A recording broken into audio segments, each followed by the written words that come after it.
Hello students, this is Neelam. Dear student, आज की इस वीडियो में हम कवर करने वाले हैं क्लास 7 से हमारा चैप्टर 3 है, how the state government work. So dear student, इस टॉपिक में हम कवर करेंगे कि जो स्टेट गवर्नमेंट होती है वो कैसे वर्क करती है।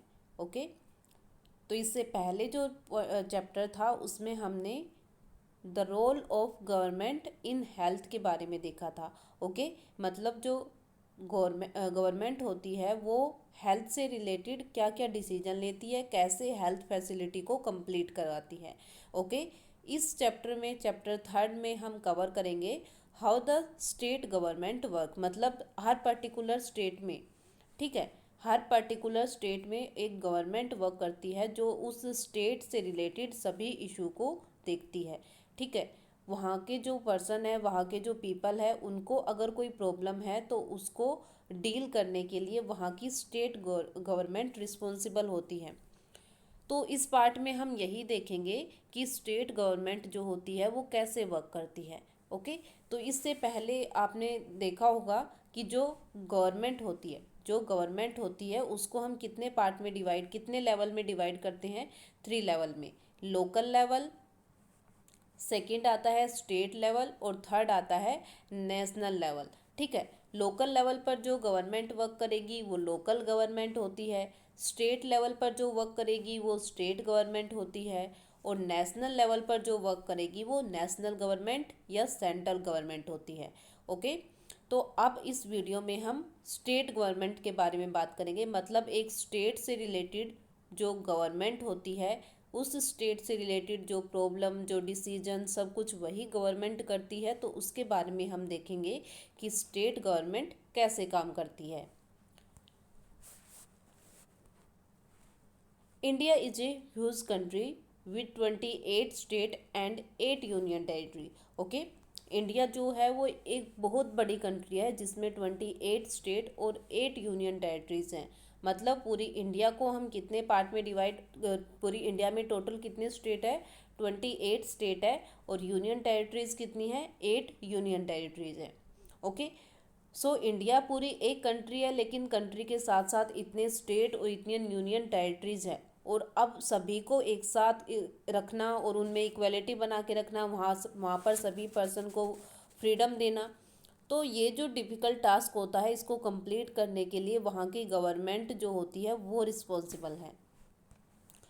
सो पूरे इंडिया को कंट्रोल करने के लिए, पूरे इंडिया को मैनेज करने के लिए गवर्नमेंट को 3 पार्ट में डिवाइड कर दिया था, 3 लेवल में डिवाइड कर दिया था, लोकल, स्टेट और नेशनल। लोकल जो किसी पर्टिकुलर एरिया, जैसे विलेज हो गया, कोई डिस्ट्रिक्ट हो गया, उसके ऊपर फोकस करेगी, वहाँ के लोगों की प्रॉब्लम को कंप्लीट करेगी, वहाँ के लोगों की प्रॉब्लम को सोल्व करेगी, तो वो लोकल गवर्नमेंट होती है। जो स्टेट लेवल पर होती है, ठीक है, ठीक है, जो पूरे एक पर्टिकुलर एंटायर स्टेट के ऊपर फोकस करेगी, वो कौन सी गवर्नमेंट होती है? वो स्टेट गवर्नमेंट होती है। और पूरी कंट्री के इशू पर अगर मान लो कोई ऐसा इशू है जो पूरी कंट्री के लोगों को है, पूरी कंट्री के पर्सन को है, तो वो उसको कौन सोल्व करेगा? उसको नेशनल गवर्नमेंट सोल्व करेगी। ओके, तो हम तो पढ़ रहे हैं स्टेट गवर्नमेंट के बारे में, क्योंकि पूरी कंट्री को एक साथ कंट्रोल करना थोड़ा सा डिफ़िकल्ट टास्क है, लेकिन हम particular state, particular area, particular location को गवर्न करना थोड़ा सा इजी है। ओके, इसलिए अलग अलग स्टेट में हमने इंडिया को डिवाइड किया, और हर स्टेट के लिए एक स्टेट गवर्नमेंट बना दी। और उस स्टेट गवर्नमेंट का काम होगा कि उस पर्टिकुलर स्टेट्स के ऊपर फोकस करेगी, वहाँ के पर्सन को कोई भी प्रॉब्लम है तो उसको सोल्व करेगी और उसको अच्छे से कंट्रोल करेगी। ठीक है, तो ये काम किसका होगा? उस पर्टिकुलर स्टेट गवर्नमेंट का। जैसे बिहार की है तो बिहार है, बिहार स्टेट है, तो वहाँ की स्टेट गवर्नमेंट का काम होगा कि वो बिहार के सभी लोगों के ऊपर फोकस करे, बिहार में सभी फैसिलिटीज़ प्रोवाइड कराए। अगर हरियाणा की गवर्नमेंट है तो उसके लिए जो हरियाणा की गवर्नमेंट होगी, हरियाणा के लोगों की, हरियाणा में जो पीपल रह रही है उनके लिए, उनको सभी फैसिलिटीज़ प्रोवाइड कराएगी। ओके। तो स्टेट गवर्नमेंट जो होती है वो इस टाइप में वर्क करती है, बस उनका काम होता है कि अपने पूरे एंटायर स्टेट पर फोकस करना। उनका काम ये नहीं होता कि वो किसी दूसरे स्टेट के बारे में सोचेगी। जैसे अगर हरियाणा की गवर्नमेंट है तो वो बिहार के बारे में सोचेगी, ऐसा बिल्कुल भी नहीं होगा। ओके, अगर हरियाणा की स्टेट गवर्नमेंट है तो वो ओनली हरियाणा के जो पीपल है उनके बारे में ही ज़्यादा फोकस करेगी। Distribution of power between the center and state has been provided for the Constitution of India for the smooth functioning of country। ठीक है, तो हमारी कॉन्स्टिट्यूशन ऑफ इंडिया जो है उसके अकॉर्डिंग ये पावर डिवाइड है। ठीक है, पावर डिवाइड है मतलब सेंटर अपनी पावर में वर्क करेगा और स्टेट गवर्नमेंट की खुद की पावर होगी। ठीक है, जो स्टेट गवर्नमेंट होगी उसकी अपनी पावर होगी, जो सेंट्रल गवर्नमेंट होगी उसकी खुद की पावर होगी। और ये कहाँ पर बताया गया है? हमारे कॉन्स्टिट्यूशन में। इंडिया का जो कॉन्स्टिट्यूशन है, हमारा जो संविधान है, उसके उसमें बताया गया है। ठीक है, हमारा जो कॉन्स्टिट्यूशन है, संविधान है, वो सेंटर और स्टेट गवर्नमेंट को आपस में उनकी जो पावर को बताता है कि सेंट्रल गवर्नमेंट के पास कौन सी पावर होगी और स्टेट गवर्नमेंट के पास क्या पावर होगी। और सभी अपनी पावर को यूज़ करने में, उनको यूज़ करके अपनी जो उनकी रिस्पॉन्सिबिलिटी है उनको कंप्लीट करने के लिए रिस्पॉन्सिबल होंगे। ओके, और ये पावर इसलिए डिस्ट्रीब्यूट की गई है, ये पावर इसलिए डिवाइड की गई है ताकि कंट्री में जितने भी काम है, जितनी भी फंक्शनिंग होती है वो अच्छे से और एक बेटर वे में हो सके। ठीक है, उसके बाद हमारे पास आता है the state government is responsible good governance of the people of the state. ठीक है, स्टेट गवर्नमेंट क्या होती है, किसके लिए रिस्पॉन्सिबल होती है? वो रिस्पॉन्सिबल होती है, उसकी रिस्पॉन्सिबिलिटी होती है कि पूरे स्टेट के पर्सन, ठीक है, स्टेट में जितने भी पीपल रहते हैं उनको अच्छे से गवर्न करे, उनको अच्छे से उनको बताए, हर चीज़ उनको फैसिलिटीज़ जो होती है वो सब प्रोवाइड कराए। ठीक है, ये सब काम होता है उस पर्टिकुलर स्टेट गवर्नमेंट का। The state government manage all affair of the state at 3 level. Okay, state government जो होगी वो भी 3 लेवल पर वर्क करेगी, लेजिस्लेचर, एग्जीक्यूटिव और एडमिनिस्ट्रेटिव। ठीक है, लेजिस्लेचर, एग्जीक्यूटिव और एडमिनिस्ट्रेटिव, ये 3 लेवल होंगे जिसके ऊपर स्टेट गवर्नमेंट सभी काम, जितने भी फंक्शन होंगे उन सबको मैनेज करेगी। तो ये स्टेट गवर्नमेंट के बारे में।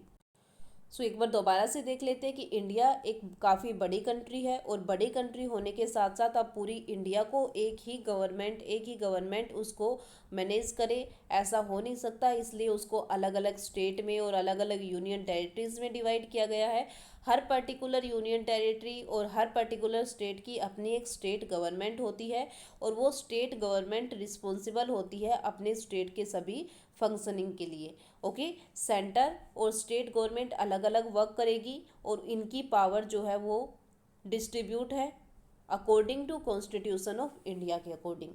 ओके, और जो स्टेट गवर्नमेंट होगी वो सभी काम 3 लेवल पर करेगी, लेजिस्लेटिव, एग्जीक्यूटिव और एडमिनिस्ट्रेटिव लेवल पर। उसके बाद हमारे पास आता है the state legislature consist of the governor and 1 और 2 हाउसेज। ओके, स्टेट लेजिस्लेचर होता है, एक हमारे पास इंस्टीट्यूशन होता है स्टेट लेजिस्लेचर। उसमें कौन कौन होते हैं? गवर्नर होते हैं, या और क्या होते हैं? गवर्नर के साथ 1 और 2 हाउसेज, या तो एक सदन होगा या 2 सदन होंगे। ओके, एक भी हो सकता है, 2 सदन भी हो सकते हैं और एक गवर्नर होगा। In state where there are 2 houses there is a legislative council and a legislative assembly। जहाँ स्टेट लेजिस्लेचर वर्क करेगी, जहाँ पर स्टेट लेजिस्लेचर वर्क करेगी, जिस स्टेट में स्टेट लेजिस्लेचर होगी वहाँ पर 2 हाउसेज होंगे। और 2 हाउसेज या 2 सदन कौन कौन से होंगे? वो 2 हाउसेज कौन कौन से होंगे? सबसे पहला तो होगा लेजिस्लेटिव काउंसिल और दूसरा होगा लेजिस्लेटिव असेंबली। ओके, तो ये याद रखना है हमारे लिए, हमें कि जो स्टेट होगा, स्टेट में जितना भी काम होगा कि क्या करना है, कैसे करना है, कब करना है, कहाँ पर करना है, तो वो जो पूरी फंक्शनिंग होगी, वो जो पूरा काम होगा, वो प्रोसेस होगी, वो कहाँ पर होगी, स्टेट लेजिस्लेचर में। ओके, कहाँ पर होगी, स्टेट लेजिस्लेचर में। और उस स्टेट लेजिस्लेचर में तीन मेन चीज़ें होती है, तीन या दो मेन चीज़ें होती है। सबसे पहले आता है स्टेट का गवर्नर। ओके, जो स्टेट लेजिस्लेचर है उसका हेड, उसका जो मुखिया होगा वो कौन होगा, गवर्नर होगा। ठीक है, और स्टेट लेजिस्लेचर में और क्या होगा, 1 और 2 हाउसेज होंगे, या तो एक हाउस होगा या 2 हाउसेज होंगे। 1 होगा तो ठीक है, अगर 2 हाउसेज होंगे तो 2 हाउसेज कौन कौन से होंगे, एक तो होगा लेजिस्लेटिव काउंसिल और दूसरे का नाम होगा लेजिस्लेटिव असेंबली। ओके, तो ये हमें याद रखना है कि स्टेट लेजिस्लेचर कैसे वर्क करती है। तो स्टेट लेजिस्लेचर में 2 और 3 पार्ट होते हैं। गवर्नर हमेशा होगा, हाउस या तो एक होगा या फिर दो होगा। कुछ स्टेट ऐसे होंगे जहाँ पर एक ही हाउस है और कुछ स्टेट ऐसे होंगे जहाँ पर 2 हाउस है। ओके, अगर 2 हाउस है तो दो में से फर्स्ट होगा लेजिस्लेचर काउंसिल और सेकंड होगा लेजिस्लेचर असेंबली।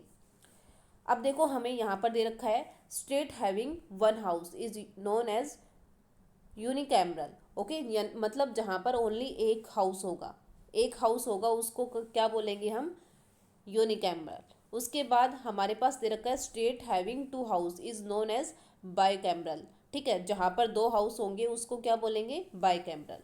ठीक है, तो ये बात आपको याद रखनी है कि अगर एक हाउस है, 1 हाउस है, तो उसको बोलेंगे यूनिकैमरल, और अगर 2 हाउस है तो उसको क्या बोलेंगे, बाईकैमरल।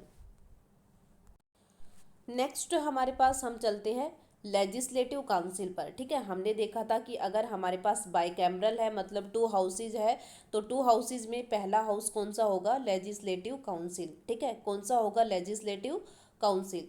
और लेजिस्लेटिव काउंसिल को हिंदी में क्या बोलते हैं, विधान परिषद। ओके, और इसको कौन सा हाउस माना जाएगा, अपर हाउस माना जाएगा। ठीक है, जो स्टेट लेजिस्लेचर होती है उसमें लेजिस्लेटिव काउंसिल, उसका सेकंड नेम क्या है, विधान परिषद, और कौन सा हाउस है, अपर हाउस है। दूसरा हमने देखा था लेजिस्लेटिव असेंबली। लेजिस्लेटिव असेंबली को हम क्या बोलते हैं, विधानसभा, और इसको मानेंगे हम लोअर हाउस। स्टेट लेजिस्लेचर का लोअर हाउस क्या होगा, लेजिस्लेटिव असेंबली या विधानसभा। ओके, एक बार दोबारा से देख लेते हैं। स्टेट लेजिस्लेचर जो होगी, अगर उसमें 2 हाउसेज हैं, अगर उसमें 2 हाउसेज है तो पहला हाउस होगा लेजिस्लेटिव काउंसिल, जिसको हम बोलेंगे विधान परिषद। और विधान परिषद जो होगी वो स्टेट लेजिस्लेचर का अपर हाउस माना जाएगा। अगर सेकंड पार्ट है तो वो होगा लेजिस्लेटिव असेंबली, और लेजिस्लेटिव असेंबली को हम बोलेंगे विधानसभा, और विधानसभा को स्टेट लेजिस्लेचर का लोअर हाउस माना जाता है। तो यहाँ पर हमारे पास 1 मार्क्स के क्वेश्चन आ सकते हैं कि स्टेट लेजिस्लेचर का अपर हाउस किसको मानते हैं, अपर हाउस किसे कहते हैं, लेजिस्लेटिव काउंसिल या विधान परिषद को, और लोअर हाउस किसको बोलते हैं, लेजिस्लेटिव असेंबली या विधानसभा को। ओके, तो आप यहाँ पर याद रखना है इसको। सबसे पहले आप स्टेट लेजिस्लेचर लिखोगे, फिर उसमें आप 2 और 3 पार्ट बनाओगे। 3 पार्ट में सबसे फर्स्ट आएगा हमारे पास गवर्नर, सेकंड पार्ट हमारे पास आएगा लेजिस्लेचर काउंसिल, और थर्ड पार्ट हमारे पास आएगा लेजिस्लेचर असेंबली। लेजिस्लेचर काउंसिल जो होगी वो कौन सा हाउस होगा हमारा, लेजिस्लेचर काउंसिल को हम बोलते हैं अपर हाउस। तो यहाँ पर हम क्या लिख देंगे, इसके नीचे अपर हाउस, और लेजिस्लेटिव असेंबली को हम क्या, कौन सा हाउस बोलते हैं, लोअर हाउस। ओके, तो ये लेजिस्लेटिव काउंसिल हमारे पास अपर हाउस और लेजिस्लेटिव असेंबली हमारे पास लोअर हाउस। उसी के साथ लेजिस्लेटिव काउंसिल को हम बोलते हैं विधान परिषद। ओके, तो लेजिस्लेटिव काउंसिल के नीचे हम क्या लिख देंगे, विधान परिषद, और लेजिस्लेटिव असेंबली को हम क्या बोलते हैं, विधानसभा। तो लेजिस्लेटिव असेंबली के नीचे हम क्या राइट डाउन कर देंगे, विधानसभा। आप इसका एक डायग्राम भी बना सकते हो। डायग्राम में कैसे लिखोगे, सबसे पहले आप लिखोगे स्टेट लेजिस्लेचर। ओके, तो डायग्राम बनाना है आपको अपनी फेयर नोटबुक में, और उसमें लिखोगे सबसे पहले स्टेट लेजिस्लेचर। फिर उसके बाद आपने लिखना है स्टेट लेजिस्लेचर में नीचे ऐसे 3 पार्ट बना लोगे। 3 पार्ट में सबसे पहले लिखोगे गवर्नर, उसके बाद सेकंड पार्ट में लिखोगे लेजिस्लेटिव काउंसिल, और थर्ड पार्ट में आप लिखोगे legislative assembly. Okay, legislative council के नीचे लिखोगे कि इसको हम बोलते हैं विधान परिषद, तो इसके नीचे लिखोगे also called Vidhan Parishad. Legislative assembly के नीचे लिखोगे also called Vidhan Sabha. Okay, इतना हो गया। फिर उसके बाद लेजिस्लेटिव काउंसिल के नीचे ही थर्ड पॉइंट बनाकर आप लिखोगे अपर हाउस। ठीक है, लेजिस्लेटिव काउंसिल कौन सा हाउस है? अपर हाउस है। बिल्कुल same as it is legislative assembly के नीचे थर्ड पॉइंट बनाकर आप क्या लिखोगे? ये लोअर हाउस है। ठीक है, जो लेजिस्लेटिव असेंबली है, जो विधानसभा है, वो कैसा हाउस है? लोअर हाउस है। ओके, तो ऐसे करके आपने एक डायग्राम बनाना है अपनी नोटबुक में, जिससे आप स्टेट लेजिस्लेचर को अच्छे से समझ पाओगे। ओके, उसके बाद हमारे पास आता है व्हाट इज़ कॉन्स्टिट्यूएंसी। ये हमारा लास्ट टॉपिक होगा इस वीडियो के पार्ट का। तो कॉन्स्टिट्यूएंसी में क्या होता है? कॉन्स्टिट्यूएंसी होती क्या है? अब क्या है कि जैसे हमने क्या किया था, पहले इंडिया थी हमारे पास, इंडिया हमारी कंट्री है। फिर उसके बाद हमारे पास हमने उसको स्टेट में और यूनियन टेरिटरीज में डिवाइड कर दिया।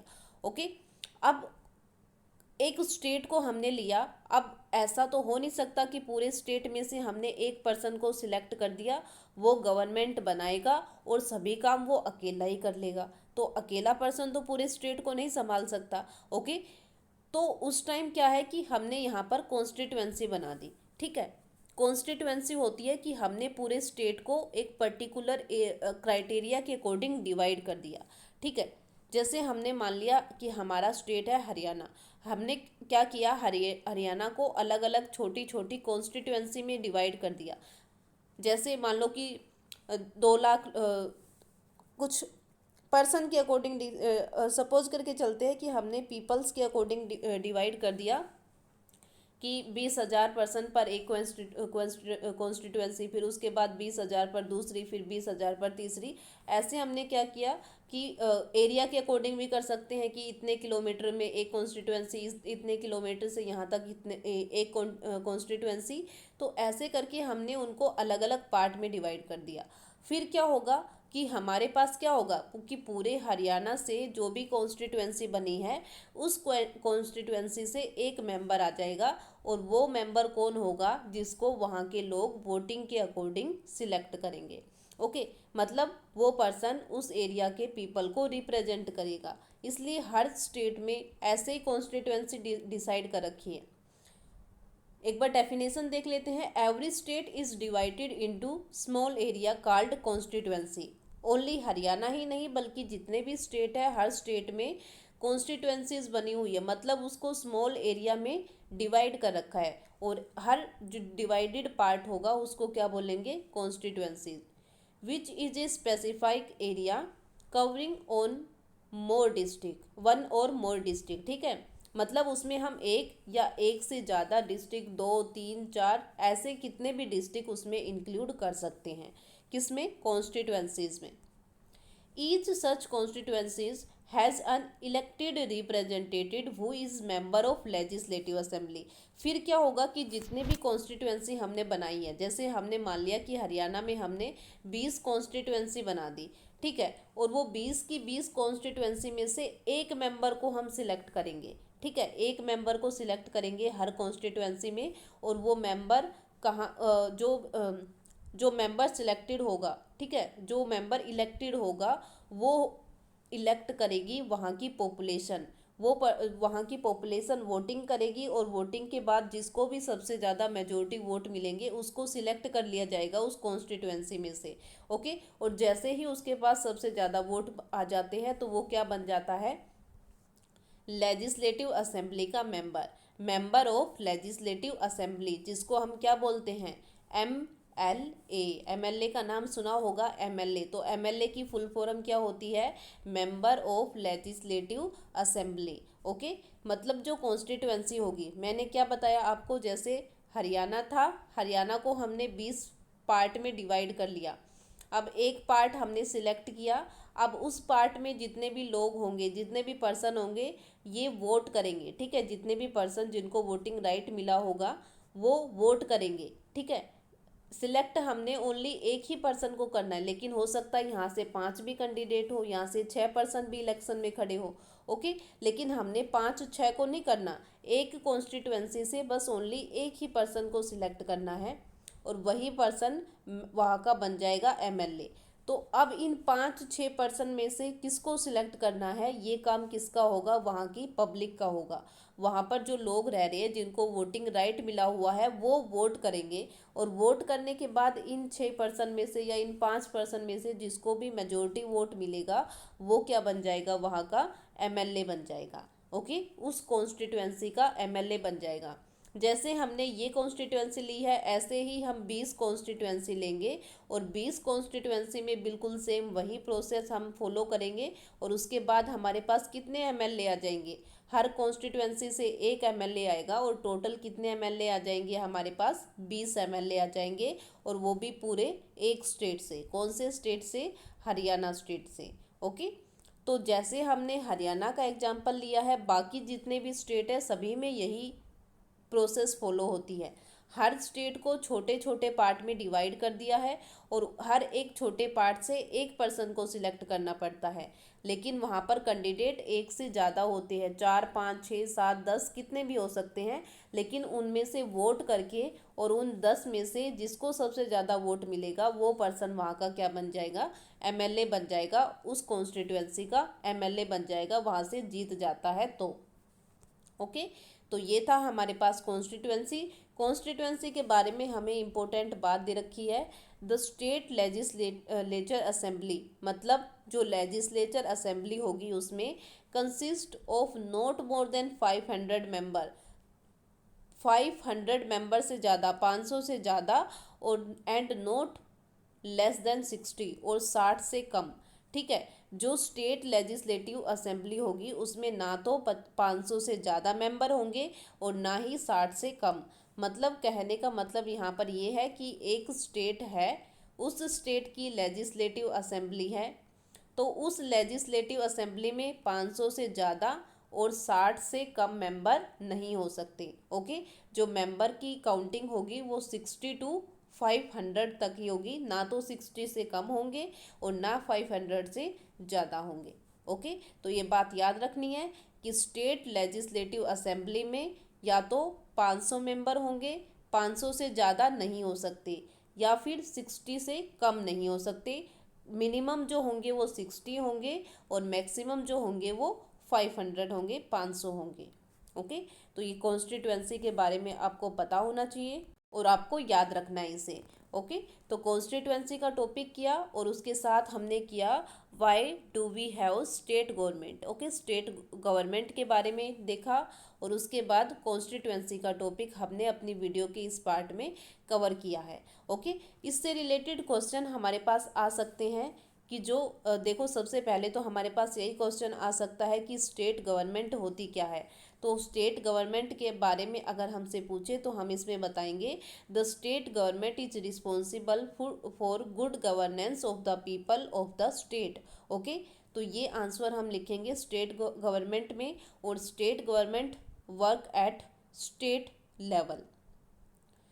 The state government manage all affair of the state at 3 level. आपसे क्वेश्चन पूछ सकते हैं कि स्टेट गवर्नमेंट अगर कोई काम करती है तो वो कितने लेवल में डिवाइड होता है।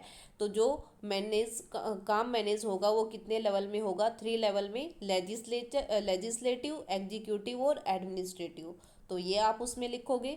उसके बाद सेंटर और स्टेट गवर्नमेंट में जो पावर का डिस्ट्रीब्यूशन है, जो पावर डिस्ट्रीब्यूट हो रखी है वो किसके अकॉर्डिंग डिस्ट्रीब्यूट है, तो वो किसने डिस्ट्रीब्यूट कर रखी है, तो यहाँ पर लिखोगे आप कॉन्स्टिट्यूशन ऑफ इंडिया ने। क्यों डिस्ट्रीब्यूट है, वाई, तो उसके लिए लिखोगे smooth functioning of the country, ताकि कंट्री में जितने भी काम है वो अच्छे तरीके से हो सके, इसलिए पूरी पावर को सेंटर और स्टेट 2 पार्ट में डिवाइड कर रखा है। उसके बाद क्वेश्चन ये भी बन सकता है कि इंडिया में कितने स्टेट है और प्रेजेंट में कितनी यूनियन टेरिटरीज है। तो 28 स्टेट है और 8 यूनियन टेरिटरीज हैं। स्टेट लेजिस्लेचर कैसे वर्क करता है, ओके। स्टेट लेजिस्लेचर कैसे वर्क करता है, स्टेट लेजिस्लेचर के कितने पार्ट है ये भी पूछ सकते हैं, how many part in state legislature. तो कितने पार्ट होते हैं, 2 और 3। अगर 2 पार्ट में पूछे तो सबसे पहले लिखोगे गवर्नमेंट और उसके बाद 1 हाउस। अगर 3 पार्ट है तो गवर्नमेंट, 2 हाउसेज। 2 हाउसेज में कौन कौन से लिखोगे, लेजिस्लेटिव काउंसिल और लेजिस्लेटिव असेंबली। या आपसे ये भी पूछ सकते हैं यूनिकैमरल के बारे में बताओ या बाइकैमरल, दोनों में क्या डिफरेंस है, तो वो डिफरेंस आप बता सकते हो यहाँ से। उसके बाद आपसे ये भी पूछ सकते हैं कि लेजिस्लेटिव काउंसिल क्या होती है, तो लेजिस्लेटिव काउंसिल क्या होती है, विधान परिषद। या आपसे ये भी पूछ सकते हैं upper house of state legislature, तो upper house of state legislature क्या है, legislative council. Lower house of state legislature किसे बोलते हैं, lower house of state legislature किसे बोलते हैं, लेजिस्लेटिव असेंबली को। ठीक है, लेजिस्लेटिव असेंबली का सेकंड नेम या उसको और हम क्या बोल सकते हैं, विधानसभा बोल सकते हैं। ओके, तो इस अकॉर्डिंग इसमें क्वेश्चन राइज हो सकते हैं, ये क्वेश्चन आपसे पूछे जा सकते हैं।